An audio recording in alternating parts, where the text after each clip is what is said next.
Bonjour et bienvenue dans la grande interview. Notre invité aujourd'hui est Yassine Fall, ministre de l'intégration africaine et des affaires étrangères de la République du Sénégal et l'une des figures marquantes du multilatéralisme mondial.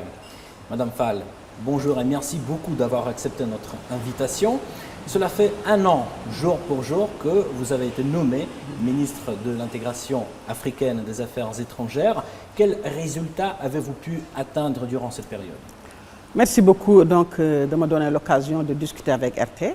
Je pense que ma nomination, d'abord, représente un symbole, mais aussi un message et un engagement. Dans le sens où ce ministère s'appelle ministre de l'intégration africaine et des affaires étrangères. Cela dénote déjà un engagement du président de la République à donner une nouvelle impulsion aux relations avec les pays africains. Avec les pays voisins, mais aussi avec les pays africains, des relations diplomatiques plus poussées, des relations commerciales beaucoup plus fortes, mais aussi un positionnement de l'Afrique avec un rôle plus croissant du Sénégal dans le positionnement de l'Afrique au niveau international. Notre travail a été bien sûr de voir comment nous pouvons renforcer d'abord l'intégration. Et cela commence d'abord par les relations avec les pays voisins, avec les pays africains. Dans le passé, la plupart des rencontres d'échange, c'est-à-dire ce qu'on appelle les joint commissions, les commissions mixtes qui se faisaient avec les pays, se faisaient avec d'autres pays en dehors de l'Afrique, mais pas avec les pays africains. Nous avons donc commencé à développer cet échange avec des pays africains. Et cela a été impulsé par le chef de l'État parce que ses premières visites en dehors du Sénégal, les visites auxquelles j'ai participé, ont été dans la sous-région. Son premier pays, ça a été la Mauritanie. Il a visité tous les pays voisins qui sont autour de ce que nous appelons la ceinture donc des pays voisins. Donc il a été dans tous les pays qui sont des pays qui sont proches du Sénégal, que ce soit la Gambie, que ce soit le Mali, que ce soit... Donc ça c'était déjà un message fort. Ce n'est pas ce qui s'est passé avant. Ce qui s'est passé avant, c'était les premières visites, c'était peut-être en Occident, c'était en dehors de l'Afrique, mais ce n'était pas avec les pays limitrophes. Donc il y a une nouvelle orientation, et cette orientation s'est aussi traduite par le renforcement de notre coopération bilatérale avec ces pays-là, à travers donc des commissions mixtes que nous avons organisées avec nos pays voisins, avec la Mauritanie, nous avons même fait une commission mixte tripartite Sénégal, Gambie, Guinée-Bissau, parce que nous voulons renforcer la coopération économique, parce que nous pensons que c'est là où nous avons un avantage comparatif fort, en renforçant la coopération économique avec nos pays voisins, en renforçant les échanges économiques avec nos pays voisins, parce que nous pensons que nous pouvons beaucoup plus apporter les uns aux autres, mais nous pouvons aussi être beaucoup plus forts si nous travaillons ensemble pour collaborer avec les autres. Donc ça a été un effort conscient et un effort aussi qui a été inscrit dans notre travail depuis 2024, depuis que nous sommes venus donc, dans ce ministère. Nous avons aussi travaillé en direction de la diversification des relations, mais du renforcement aussi avec d'autres pays. Comme vous le savez, j'ai été en Russie, je suis allé au Japon, en Chine, aux États-Unis, dans des pays où d'habitude, ça faisait longtemps que le ministre des Affaires étrangères visitait ces pays. Donc je pense que nous avons aussi diversifié et renforcé la coopération avec d'autres pays. Mais aussi nous avons revu bien sûr notre carte diplomatique, c'est-à-dire notre représentation diplomatique au niveau mondial. Et nous avons tenu à faire en sorte que les diplomates sénégalais soient des diplomates formés. Ce n'était pas le cas avant. On avait beaucoup de diplomates qui étaient plus ou moins politiques, qui étaient plus ou moins pas des gens formés dans la diplomatie. Et nous pensons que autant un économiste, non-économiste ne peut pas jouer le rôle d'économiste, autant un diplomate formé est la personne la mieux préparée pour représenter le Sénégal. Ça a été aussi pour nos représentations consulaires, où, comme vous le savez, nous avons de plus en plus une vague d'immigration africaine et sénégalaise aussi, et de la jeunesse, c'est le monde entier, c'est pas seulement l'Afrique, il y a l'Amérique latine, il y a les autres pays du monde, qui bougent beaucoup. Et donc nous pensions qu'il était important aussi que nos représentations consulaires soient beaucoup plus renforcées par des consuls d'expérience dans les pays. Donc je pense que cette carte diplomatique, cette représentation diplomatique a été multiple. Comme vous le savez, nous avons notre ambassadeur en Russie, qui est aujourd'hui notre ministre de l'Intérieur. Nous avons un nouvel ambassadeur excellent aussi qui vient en Russie, que je salue au passage. Donc je pense que ça a été aussi un effort conscient dans ce sens-là. mais aussi notre positionnement au niveau multilatéral. Par rapport aux questions importantes de l'heure, par rapport à la question palestinienne, où il y avait un petit peu de recul par rapport au positionnement du Sénégal, il était devenu beaucoup plus fort. Nous avons eu à condamner ce qui s'est passé à Gaza et nous continuons de le faire parce que simplement le Sénégal joue un rôle très important au niveau multilatéral par rapport à la question palestinienne parce que le Sénégal dirige depuis les années 80 le comité pour les droits inaliénables du peuple palestinien. Et cela demande aussi une position plus forte en solidarité avec le peuple palestinien et aussi une position plus forte pour l'appel à la paix, qu'il y ait un État palestinien fort vivant à côté d'un État israélien en paix. Donc ça a été aussi une position. Le Sénégal a aussi, nous avons aussi renforcé notre position au niveau africain. Comme vous le savez, nous vivons une crise dans le Sahel, mais aussi dans la région ouest-africaine. Et notre président de la République a été sélectionné par ses pairs pour aller discuter avec nos frères des pays du Sahel pour voir dans quelle mesure nous pouvons... la famille, la CEDEAO c'est une famille. Et la famille, il y a souvent des soubresauts dans une famille. Mais bon, trouver quand même les moyens de revenir à la raison, de reconnaître les erreurs des uns et des autres. Et il y a eu des erreurs qui ont été faites aussi contre les pays du Sahel. Et reconnaître aussi que nous serons plus forts ensemble. Nous serons plus forts unis. Mais voir aussi comment les pays, en tant que pays souverains, peuvent prendre leurs propres décisions et qu'on les respecte. Mais qu'on continue cette collaboration, qu'on continue cette solidarité régionale parce que nous ne pouvons pas déménager.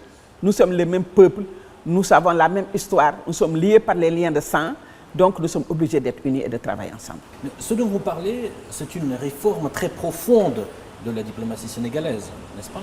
Absolument, mais nous pensons qu'il y a une réforme profonde au Sénégal, parce que simplement, aujourd'hui, les autorités sénégalaises parlent de souverainisme, donc de souveraineté, donc nous parlons de justice sociale et nous parlons de prospérité. Et cela, c'est un saut qualitatif dans le discours, mais aussi dans le contenu même de la diplomatie. Donc ce sont des réformes importantes qui sont inspirées donc des engagements que nous avons pris auprès du peuple sénégalais qui nous ont élus. Pourriez-vous aussi nous parler des points les plus marquants de votre parcours professionnel? Pour moi, je suis économiste de formation. J'ai travaillé pendant des années dans beaucoup de domaines de l'économie, que ce soit au niveau macroéconomique, mais aussi au niveau local. Et j'ai sillonné le continent avant d'aller aux États-Unis. Et j'ai beaucoup aussi travaillé aux Nations Unies pendant 16 ans. Et durant ces 13 ans à New York, où j'ai beaucoup travaillé au niveau mondial. Donc, je connais bien toutes les régions du monde, que ce soit l'Amérique latine, que ce soit l'Asie. Et aussi, je pense que cet élan de vouloir rentrer en politique m'a été inspiré aussi par le fait d'avoir visité des pays qui étaient moins nantis sur le plan des ressources que le Sénégal, moins nantis que beaucoup de pays africains, et voir le niveau de développement, le niveau d'avancement de ces pays-là. Et c'est pour cela aussi que je me suis dit que c'était possible de changer le Sénégal, de le développer et de le positionner au niveau africain et mondial. Et c'est pour cela aussi que je pense que mon rôle est très crucial dans l'effort que le gouvernement est en train de mettre en œuvre pour mettre en pied un État souverain, juste et prospère. Quel regard portez-vous sur les relations bilatérales entre le Sénégal et la Russie? Les relations entre le Sénégal et la Russie datent de 1962. Nous venons de célébrer notre anniversaire. Donc, 2 ans après l'indépendance du Sénégal, la Russie avait déjà commencé à entretenir des relations avec le Sénégal, qui se sont renouvelées en 1991 avec la Fédération de Russie. Et je pense que les relations entre la Russie et le Sénégal sont très bonnes sur le plan diplomatique, sur le plan politique.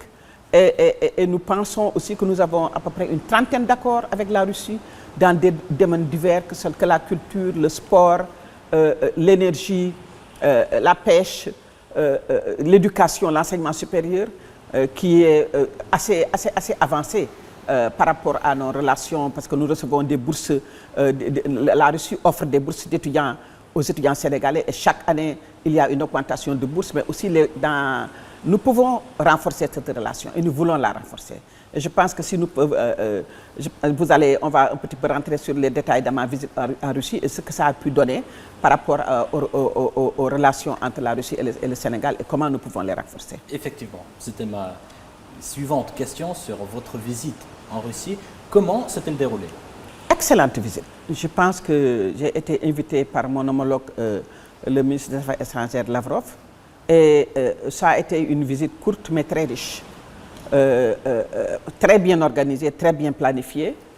D'abord, par rapport au temps très court, ce que j'ai visité l'université de l'amitié des peuples Patrice Lumumba, et j'ai revisité les étudiants sénégalais qui étaient là-bas, qui étaient vraiment qui étudiaient dans des domaines très pointus, dans le domaine énergétique, dans le domaine de la physique nucléaire, et qui sont très bien installés et traités en Russie. J'ai même pu, durant ma visite, retrouver un étudiant qui était sans bourse et qui était presque sur le point d'être expulsé. Et la Russie, séance tenante, lui a donné une bourse entière. Et je remercie vraiment l'université et les autorités russes pour ce geste très généreux pour cet étudiant qui a pu bénéficier d'une bourse alors qu'il n'était pas dans le programme. Nous pensons que nous pouvons renforcer, surtout que le Sénégal aujourd'hui est un pays qui est dans l'exploitation pétrolière et minière et gazière. Nous pouvons renforcer donc les échanges dans ce domaine-là. Et nous en avons discuté. Et la Russie, les universités russes sont très prêtes à recueillir des étudiants sénégalais. Et aussi la discussion avec mon homologue Lavrov, que je salue au passage, a porté aussi sur la possibilité d'augmenter le nombre de bourses. Ma visite nous a aussi permis, parce qu'aujourd'hui nous parlons du Sénégal, un pays souverain. Et dans cette quête de souveraineté, nous travaillons beaucoup dans l'énergie pour que nous puissions transformer nos ressources pétrolières et gazières, nos ressources et multiples dans le domaine de l'agriculture pour qu'on puisse mettre en place un processus d'industrialisation réel. Et nous pensons que nous pouvons beaucoup échanger avec la Russie, avec son expérience dans le domaine pétrolier et gazière. Nous avons aussi, durant ma visite, pu avoir renforcé la discussion par rapport au commerce. Parce qu'aujourd'hui, le Sénégal importe beaucoup de blé pour la production, ici, en tant qu'intrant dans la production alimentaire. Et nous avons pu obtenir de renforcer les accords et les contrats et la possibilité pour le Sénégal d'importer directement de la Russie du blé, mais d'importer directement de la Russie des hydrocarbures, du pétrole, mais aussi d'importer de l'engrais. Parce que le Sénégal a un programme très ambitieux de développement de l'agriculture. Nous avons des potentialités agricoles inexploitées par rapport donc, à l'irrigation, mais par rapport à l'élargissement de la couverture même agricole, c'est-à-dire des superficies agricoles au Sénégal, la diversification de l'agriculture. Donc l'accord avec la Russie portant sur l'exportation directe d'engrais, mais aussi portant sur l'importation directe de céréales, en attendant que le Sénégal puisse lui-même, en tant qu'État souverain, produire ses propres céréales et en exporter. Nous avons beaucoup apprécié cela. Et les ministères sectoriels, après ma visite, ont pu discuter avec l'ambassade de Russie, mais aussi avec d'autres ministères, d'autres organisations et des entreprises privées en Russie, qui sont en train de discuter comment nous pouvons avoir des prix beaucoup moins chers pour acheter les hydrocarbures, pour acheter le blé et pour acheter donc les engrais. Donc je pense que ça a été une visite très positive et une visite qui renforce encore une fois les relations entre la Russie et le Sénégal. Et je pense que vous avez ici un excellent ambassadeur qui est en train de faire un excellent travail avec les ministères sectoriels pour vraiment matérialiser les résultats de cette mission. Si je ne me trompe pas, vous avez aussi convenu de créer une commission intergouvernementale sur les liens économiques, en fait. Où en est-on actuellement? Alors, vous voyez, cette commission gouvernementale n'a pas eu lieu depuis bien longtemps. Et il est temps, nous nous sommes mis d'accord avec le ministre Lavrov pour la redynamiser et pour l'organiser, parce que c'est à travers ces commissions gouvernementales que nous pouvons rediscuter aussi les accords. Bien qu'avec la Russie, déjà, nous avons des accords par rapport à l'immigration, de non-visa, nous avons des accords aussi assez intéressants, mais nous pouvons essayer de les actualiser en fonction de la vision du référentiel de politique publique de la vision Sénégal 2050, qui nécessite maintenant que nous réorganisions nos relations diplomatiques en fonction aussi de nos intérêts et de nos besoins. Et la Russie est totalement disposée à respecter et à soutenir cette vision du Sénégal et à aussi réorienter cette collaboration et ces accords en fonction de ce que nous attendons, ce que nous voulons faire avec la vision de Sénégal 2050. Madame Fall, vous savez bien que Vladimir Poutine a invité son homologue sénégalais a visité la Russie. Pensez-vous que cette visite puisse avoir lieu d'ici fin 2025? Nous l'espérons. Nous l'espérons vivement. Bien sûr que le calendrier est chargé. Nous sommes déjà au mois d'avril et il y a beaucoup de programmation, beaucoup d'engagement déjà. Mais nous sommes en train de travailler pour voir à quelle date, en 2025 ou en 2026, le président se rentrerait en Russie. Et je pense que ce serait avec grand plaisir qu'il le fera. Mais quelles sont vos attentes de cette visite? Nos attentes de cette visite, c'est le renforcement de la coopération économique. Parce que nous, au ministère de l'Intégration africaine et des Affaires étrangères, un des efforts conscients que nous sommes en train de faire, c'est de renforcer la coopération économique. À travers la diplomatie économique, d'ouvrir des possibilités de coopération, des coopérations gagnant-gagnant. Parce que nous pensons que c'est là où le Sénégal devrait aller. Renforcer la coopération, mais une coopération qui bénéficie le Sénégal, mais qui bénéficie les... Et puis aussi investir et encourager les investisseurs russes. Parce que nous ne sommes plus dans une position de commander. Nous sommes dans une position de développer des rapports économiques, des relations économiques sûres. Et dans ce cadre-là, le Sénégal est en train de revoir tout son arsenal d'environnement des affaires, pour que ces affaires soient beaucoup plus attractives, pour que ça bénéficie aussi les pays, les investisseurs étrangers. Et je pense que le Sénégal est un pays stable, le Sénégal est un pays où les institutions étaient renforcées, et le Sénégal est un pays sûr où tout investisseur pourrait se sentir à l'aise pour venir investir et travailler aussi avec le secteur privé national pour la réalisation de la vision Sénégal 2050. Les officiels sénégalais vont-ils prendre part aux célébrations du 9 mai? Certainement, parce que nous avons une ambassade, nous avons un nouvel ambassadeur qui vient, nous avons de nouvelles nominations et qui vont certainement arriver avant le 9 mai. Et bien sûr que nous aurons une bonne délégation, bien riche et bien fournie, pour participer aux célébrations du 9 mai. Pensez-vous que le retrait de troupes françaises, toujours d'ailleurs en cours, puisse impacter les relations bilatérales entre Dakar et Paris? Je ne pense pas. Je ne pense pas. Je pense que j'ai déjà plusieurs fois répondu à ces questions. Je pense que le Sénégal est un pays souverain. Le Sénégal est un pays qui dit que je suis en mesure de me défendre tout seul. Et aujourd'hui, il est temps que le Sénégal décide qu'il n'a plus besoin de troupes étrangères, quelles qu'elles soient, sur son sol. Donc, en tout cas, de notre point de vue, nous pensons que c'est un droit, c'est une responsabilité, et nous espérons et nous pensons que la France, en tant que partenaire, ne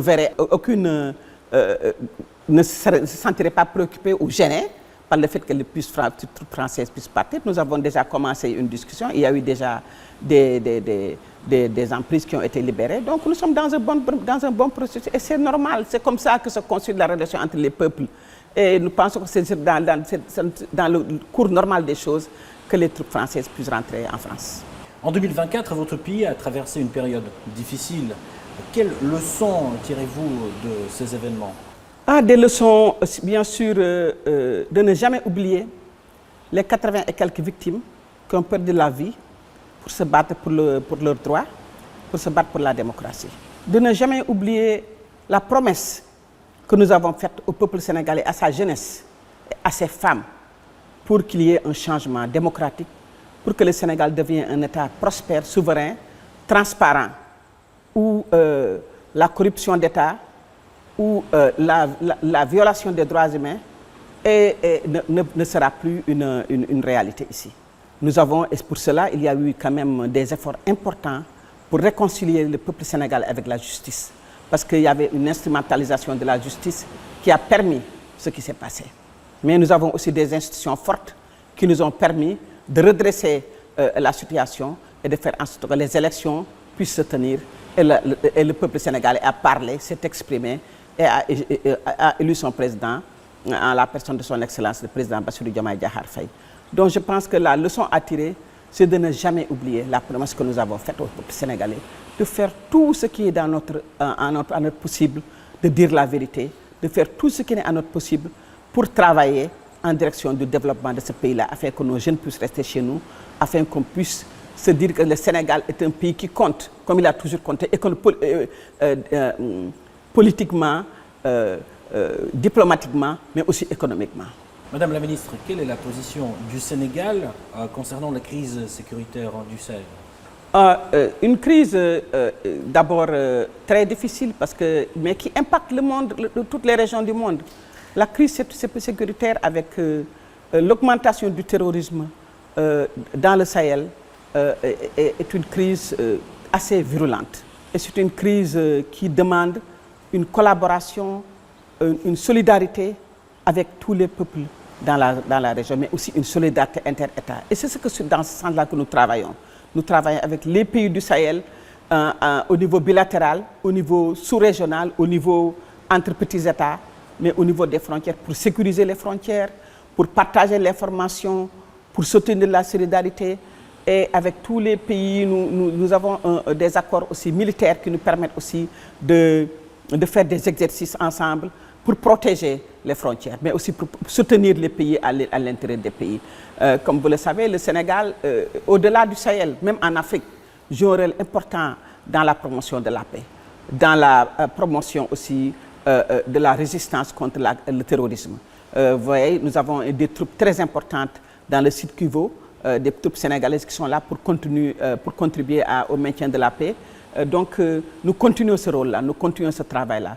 Donc, cette crise sécuritaire demande aussi une collaboration avec nos partenaires, la Russie et d'autres partenaires, pour travailler avec les pays du Sahel, dans leur généralité, hein, dans leur entièreté, mais aussi avec la CEDEAO, pour faire en sorte que cette crise-là soit jugulée et qu'on puisse revenir parce que la sécurité précède le développement.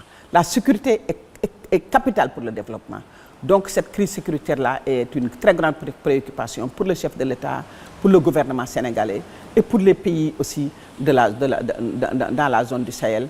Et nous pensons que nous devons faire preuve de solidarité, faire preuve de beaucoup plus d'échanges, d'entente, de renforcement de la coopération militaire, de la coopération sécuritaire, afin qu'on puisse faire face. Comment percevez-vous la coopération avec les BRICS? Je pense que les BRICS sont une très bonne alternative aujourd'hui pour les pays du Sud. Les BRICS jouent un rôle aussi parce que le bipolarisme n'est pas une bonne chose. Et c'est à travers le multilatéralisme que nous pouvons aussi renforcer les échanges entre régions, entre pays, et aussi renforcer la paix. Et nous pensons que les BRICS représentent une alternative aussi pour les pays du Sud, parce que ça leur donne beaucoup plus d'espace d'échange, d'espace d'expression, d'espace aussi d'accès à des ressources, que ce soit des ressources monétaires ou des ressources d'échange commercial. Le Sénégal fait partie des pays qui ont apprécié la création des BRICS et qui sont aussi en pourparlers pour pouvoir certainement un jour faire partie des BRICS. Nous pensons que le Sénégal a quelque chose à apporter aux BRICS par rapport à sa stabilité, par rapport à ses ressources, par rapport à cet élan de développement industriel que nous voulons mettre en place et que donc le Sénégal a un rôle à jouer aussi au niveau des BRICS. Quelle est la vision du Sénégal à l'égard de la réforme de l'ONU? La vision du Sénégal, c'est aussi la vision de l'Union africaine. On ne peut pas avoir une institution en 2025 qui exclut tout un continent dans le pouvoir décisionnel. Donc la réforme du système des Nations Unies nécessite une position importante de l'Afrique, nécessite la présence de l'Afrique au niveau du Conseil de sécurité avec droit de veto, la présence de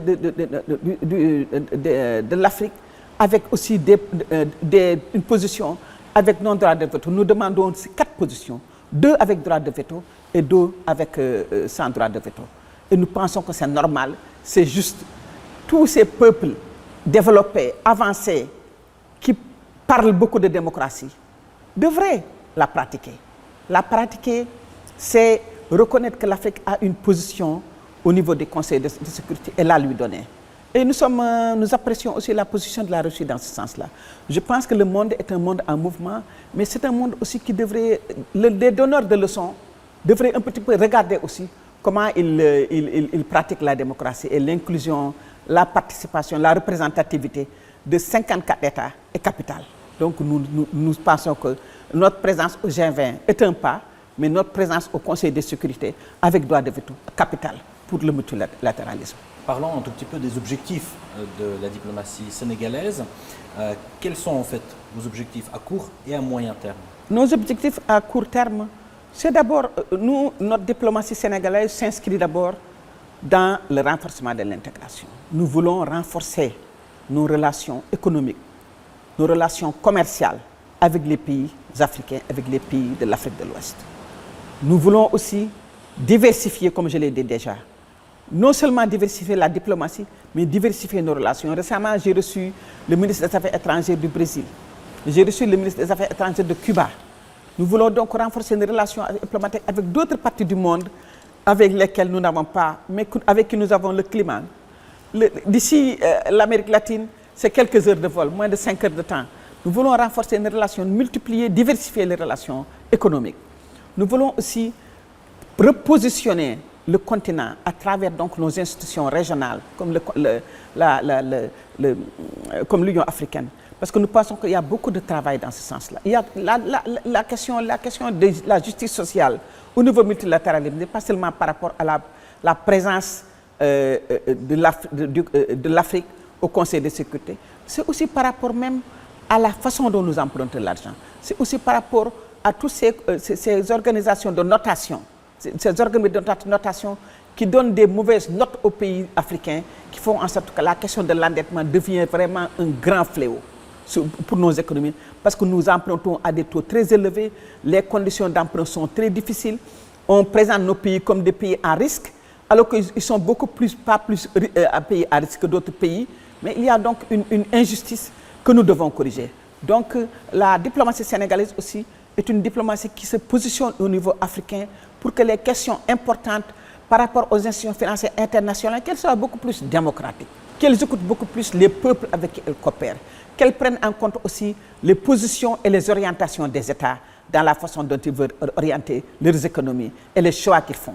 Donc je pense que cela est important pour la diplomatie sénégalaise, pour se positionner. Et le Sénégal l'a toujours fait, mais aujourd'hui nous parlons de souveraineté. Et la souveraineté, elle est africaine, elle est sénégalaise. Et nous voulons aussi tendre la main aux peuples africains de la diaspora noire. Parce que la diaspora noire est la 6e région de l'Union africaine. Donc nous voulons faire appel à la diaspora noire dans les Antilles, à la diaspora noire dans les Amériques, en Amérique du Sud. Parce que ce sont nos frères et nos sœurs. Et nous pouvons faire beaucoup de choses ensemble. La position de la diplomatie sénégalaise aussi, c'est une diplomatie qui travaille sur la technologie. Nous voulons de lancer le New Deal technologique. Donc toute la question de la digitalisation, et je pense qu'il y a beaucoup de choses que nous pouvons faire avec la Russie dans ce sens-là, rentre carrément dans le travail aussi que nous voulons faire par rapport à la diplomatie sénégalaise. Donc c'est une très grande avenue, c'est un énorme chantier, mais un chantier qui est livrable. Nous pensons que c'est quelque chose que nous pouvons réaliser. Nous travaillons à bras le corps pour le réaliser. Madame Fall, merci beaucoup pour cet échange très intéressant et très enrichissant. Je rappelle, c'était Yacine Fall, ministre de l'Intégration africaine et des Affaires étrangères de la République du Sénégal. Merci encore. Merci beaucoup d'être venu. Merci beaucoup et bonne chance et à bientôt. Merci.